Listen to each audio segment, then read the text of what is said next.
देखो बाबू, प्रकाश का अपवर्तन चैप्टर नंबर 2 है। चैप्टर नंबर 10 वर्ग, क्या 10 वर्ग का जो है भौतिकी है चैप्टर 2।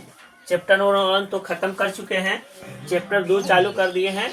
प्रकाश का अपवर्तन, प्रकाश का अपवर्तन जो परावर्तन का अर्थ बताया पारदर्शी वस्तु, इसका परिभाषा प्रकाश का अपवर्तन है जब प्रकाश एक माध्यम से दूसरे माध्यम में प्रवेश करती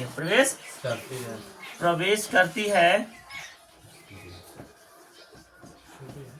करती है तो वह अपने पूर्व पथ से विचलित हो जाती है, विचलित हो जाती है, उसे प्रकाश का अपवर्तन कहते हैं। प्रकाश का अपवर्तन कहते हैं, प्रकाश का अपवर्तन कहते हैं। तो क्या होता है माध्यम? क्या होता है बाबू? माध्यम होता है पारदर्शी। माध्यम क्या होता है? माध्यम पारदर्शी होता है, पारदर्शी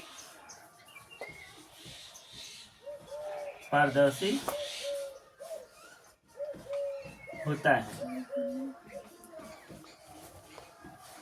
माध्यम क्या होता है? माध्यम पारदर्शी होता है। माध्यम क्या होता है? पारदर्शी। तो माध्यम जो होता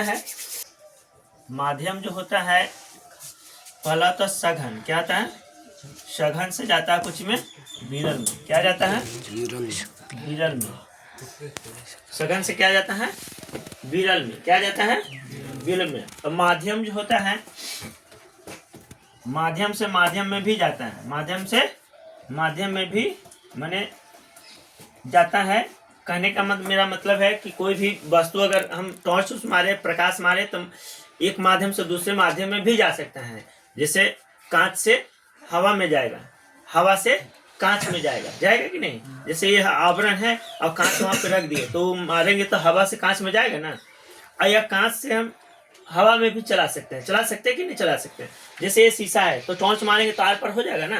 तो एक माध्यम से दूसरे माध्यम में प्रवेश करती है, एक माध्यम से दूसरे माध्यम में प्रवेश करती है। और क्या है कि पानी से हवा में भी प्रवेश करती है। जैसे पानी है तो पानी से हवा में प्रवेश करती है, समझ गया ना? पानी से हवा में प्रवेश करती है। और क्या है? हवा में भी, कांच से पानी में भी प्रवेश करती है। तो ये माध्यम है। क्या है?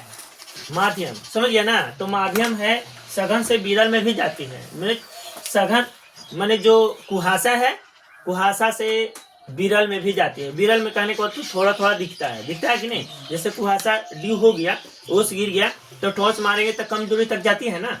तो वो हमारा सघन हो गया। जो हम टॉर्च मारे पूरी कुहासा में तो विरल में जा रही है, तो विरल में जा रही है, बहुत कम दिखाई दे रहा है, समझ गया ना? बहुत कठिनाई से दिखाई दे रहा है।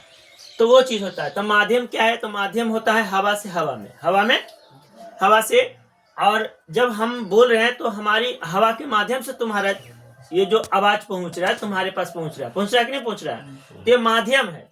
और पानी है तो पानी से हवा में जाती है। जब हम बोलेंगे, आवाज करेंगे पानी में, तो क्या आवाज एक माध्यम से दूसरे माध्यम में जा सकता है? पानी में रह करके बोले बचाओ हम मरे जा रहे हैं, तो ऊपर वाला क्या सुनेगा? पानी में तुम हो अंदर, पानी के अंदर, अब बाहर वाला पुकार रहे हो, कितनों कस के पुकार रहे हो, तो वो सुन नहीं रहा है। तो ये माध्यम काम करेगा? काम नहीं करेगा। अच्छा, पानी से हवा में अभी बता दिए। और मान ली कि हवा से पानी में, तो हवा से पानी में प्रवेश कर सकता है? वो भी नहीं, समझ गया ना? जैसे तुम हालांकि वो डूब रहा तो सारे लोग ऊपर वाले सुन सकते हैं, लेकिन पानी में जो डूब रहा है वो सुन सकता है? नहीं, वो सुन नहीं सकता है। वो समय रहते भर में बचा लिया।